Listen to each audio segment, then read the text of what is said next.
You want her to be able to come to you throughout her life and gain perspective that you have. And I mean, I cannot tell you how many women I've had sit in the counseling session and say, okay, I want a male's perspective. Welcome to the Empowering Choices podcast. My name is Joshua. I am Lucas. And I'm Eric. Eric and Lucas are licensed professional counselors, and today we're going to wrap up our series, Mistakes Dads Make with Their Teenage Daughters. So, Eric, I'm going to go to you, and because you were the one who brainstormed all of these, our sub point here for part 5 is communicating through someone else. What led you to put this as one of our mistakes? Is this thing something you've seen or thought of, or? This is both. I mean, it's really easy, especially when you have relationships that have broken apart. But even if, in the same house, at different times where, things may be tense, and even when they're not, one parent may tell a child, go tell your mom this, or go give this information. Or let's just, communicating to anyone else through anyone else. Anyone else. And when your daughters especially are getting into their teenage years, that can become something they don't really want to be a part of. Not saying that the sons want to be a part of it either, but especially if the homes are no longer together, then using the child as the carrier pigeon, it becomes something that can put space and conflict between you and your daughter. So when you're so I'm envisioning like variations on what this could look like. And so I had an image in my head of what you meant. And I think you're talking about the opposite of what I was thinking of. So you're talking about the circumstance of using your teenage daughter to communicate with like your spouse or ex-spouse. Okay. So the thing that I was thinking of was the dad having a difficult time communicating with his daughter and having, we'll just say mom for ease of communication here, having mom carry dad's message to daughter. Yes. Which is like not the same direction. Oh, mom carrying dad's message. So that's another piece of that as well. Yeah, and that's why I'm glad I clarified. Because I think all of that would be problematic. Yeah, all of it. But you're talking about the thing that you opened with was using your teenage daughter to relay messages to someone else. Yeah. As the messenger. Yeah. As the messenger rather than the receiver of the message. Especially in a time where we have a lot of homes that have broken apart. It can be very easy to thank you, Indy. not want to have conflict if you're sending the message through a child and they're the messenger. And so it just makes it, you get less blowback is kind of the thinking, which then the child gets some of that blowback in one way, shape, or form or another. Because there's a reason that whole, don't kill the messenger phrase exists, because people want to kill the messenger, even though the messenger had nothing to do with it. And here you're putting your child, Yeah, there's a lot of historical reason where fear surrounded being the messenger. Sure. Right. Well, because you were the person who was in front of the person delivering the bad news. Right. And if they didn't, or, any news, and if they didn't like that, they may just send you back less alive as their response, Okay. And so now you're back in Sparta. So one of those pieces is that the relationship can then, the conflict between the parents can then involve and envelop the children in ways that then pushes against your relationship with your kids. Mm-hmm. Is there a greater risk of that happening with a teenage daughter compared to any other, like a middle school boy or a middle school girl or that just sounds like that's a risk for children. Is there any particular risk to teenage daughters for that dynamic? It's a risk for children. And I think kind of yesterday when you touched on kind of are girls more agreeable, that, in our culture, it may go easier through a daughter. a girl in some of these different They circumstances. may make a better messenger than your teenage boy, right? Who may garble it. Fight against it or not want to be a part of that. Okay, fair enough. And these are generalities, and we course. haven't, really touched into that, but we've started kind of looking at some things. And then if we flip to what you were first envisioning, where a dad is sending mom to go tell a daughter, hey, this is what I think or want or you should do or how this goes, you're eliminating yourself from having that moment in the relationship with your child. Right. Yeah. Kind of the principle that we continue to lean on would be know your kid, have a relationship with your kid, spend time with your kid. And this is like literally putting something in between that where because you're afraid or don't want to deal with something or think the message will be better received by, I can envision the dynamic of like, oh, well, it'll be better received by mom because like they're both like girls and it'll connect better or it'll land better or something. Or maybe mom will be able to diffuse whatever the emotions may come up better. Sure. Yeah. Dad doesn't want to deal with it as to how that pushback might be.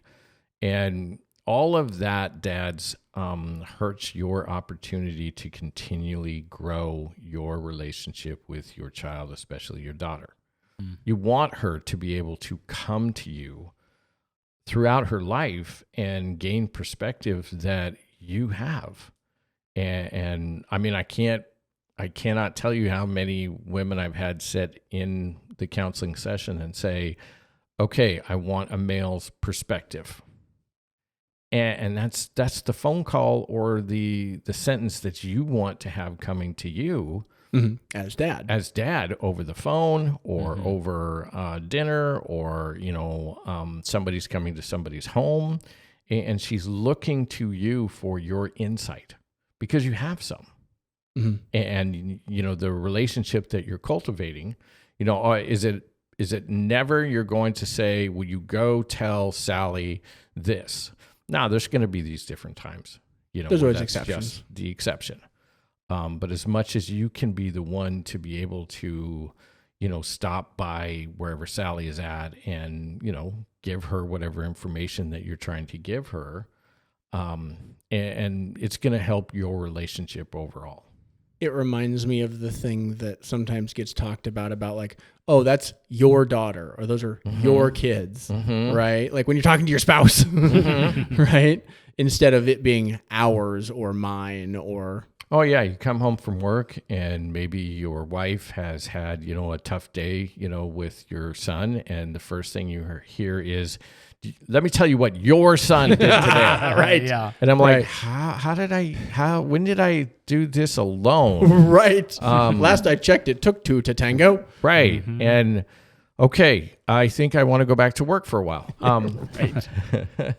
But yeah, it becomes, those pieces are in there, Man, maybe that's a mistake that we should have a podcast about. When dads don't want to come home and just stay at work.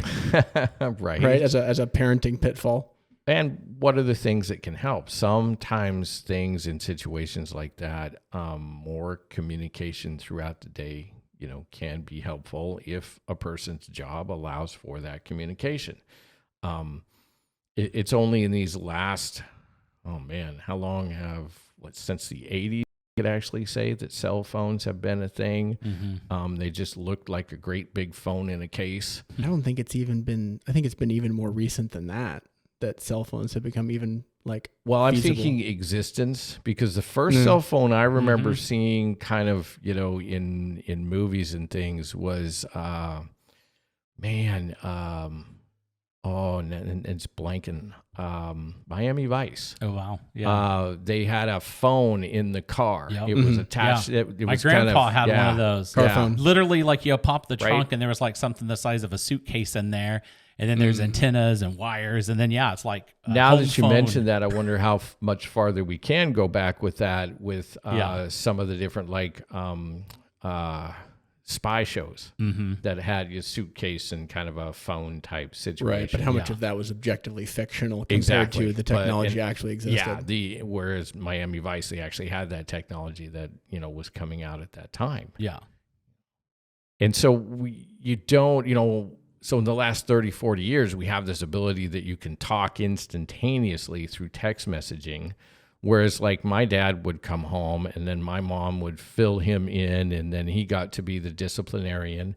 And just wait till your dad comes home. And that's what she would say. And then he took her aside and said, you got to stop saying that. It's making me the bad guy. And that's not the only role I want. Thank you very much. We both have these roles. And we need to be a team in this because, if they're not going to do what you're saying and you discipline them and I come home, I'm going to back you up.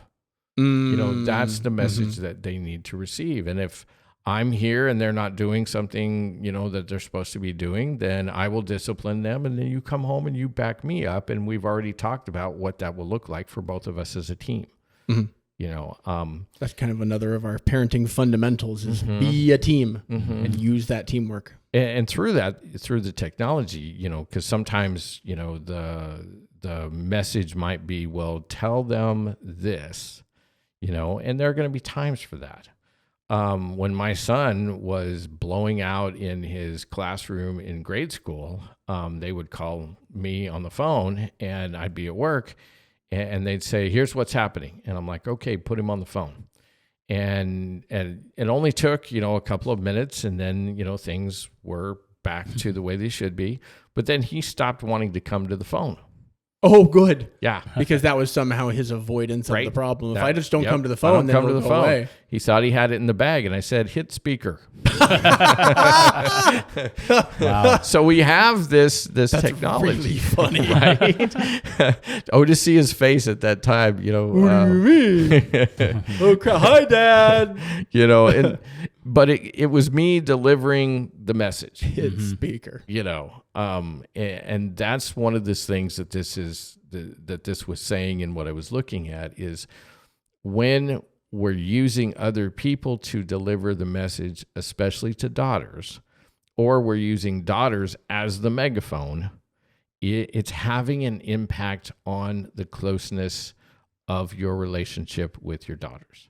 Yeah, you're explicitly putting something between you and, like, you're not directly delivering the message. You're putting an intermediary in the way. Right. Another good example I've heard of is high schoolers who wanted to stop riding in the car with their parents. And I'm like, okay, what, do they drive badly? And they went, no, actually they drive great, but I am so sick of hearing religious programming that's supposed to change my life. Okay. Stuff on the radio. Radio. Yeah. Okay. And so they're like, no, just avoid it in every way I can. And so you don't want the things that are going to cause your kids to want to avoid you. And being a megaphone or having messages sent to them is one of those pieces that the research was showing, hey, here's how we push our daughters away without knowing it. Well, I suppose depending on who you're talking to in that example, if you're talking to the kid of like, have you thought about talking to your parents? Like if it's just the thing on the radio, like if you said something or are you just running away from them entirely? But, that's a different form of communication and wherever that problem is lying. Sometimes parents who have really, really wanted to impact their children's lives and future with their own beliefs have used extreme measures to be able to help with that. Extreme measures usually get extreme reactions. They really do. And frequently not the one you're looking for. Yeah. And some of my responses to that have been, okay, why don't you guys find music that you both like? Because right now, a lot of the teenagers are like dipping back into like the 70s and 80s, and they actually know the bands you grew up with. Listen to that together, and maybe just find things that as topics come up, spend that time talking to them and see where that leads in the way of questions. Yeah, absolutely. Well, do we think that we talked this topic out, or do we have any other examples for this one? Josh, how about you? You've been real quiet. I know. I I guess I don't. You're not awake this morning. Yeah, I didn't get as much sleep as I would have liked last night. So I'm just, my brain is kind of. Well, we'll have to feed you some caffeine before the next podcast. True. So, all right. So yeah. So I think this then will wrap up this series. Definitely, if you didn't listen to the earlier ones, go back, check those out, and listen to them, and let us know what you think. And then go to our website at empoweringchoices.community, where you can find more resources. You can find a course. We have an app. You can find all those things there. And we will see you on the next show. And if you leave a really loud comment, it'll wake Josh up. There you go.